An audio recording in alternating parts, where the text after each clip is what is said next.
den her video vil jeg vise dig, hvordan du rydder et regnskabsår i din Neo. Det er ikke muligt at slette hele regnskabsåret, men du har mulighed for at rydde eller nulstille alt det bogførte i det indeværende regnskabsår i din Neo. Og når du rydder et regnskabsår, vil alt det bogførte blive modposteret og lande i din papirkurv.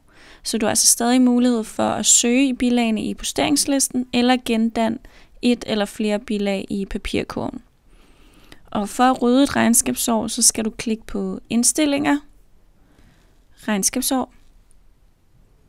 Og her er det altså kun muligt at rydde 2023. Du kan ikke rydde 2022 og 2021. Så vi klikker på mere, ryd regnskabsår. Her skal jeg så skrive ryd regnskabsår 2023, for at jeg kan klikke på ja, ryd regnskabsår 2023.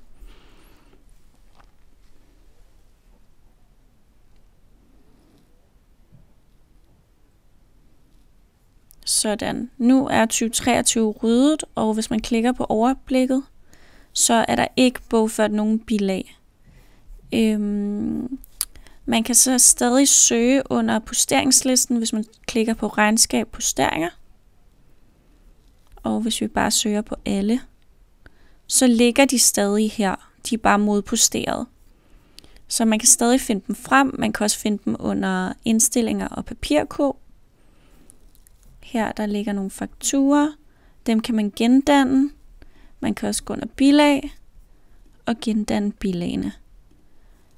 Når du bogfører et nyt bilag i din Neo i 2023, vil det få næste bilagsnummer. Det vil altså få bilag 14, fordi jeg har bogført frem til bilag 13.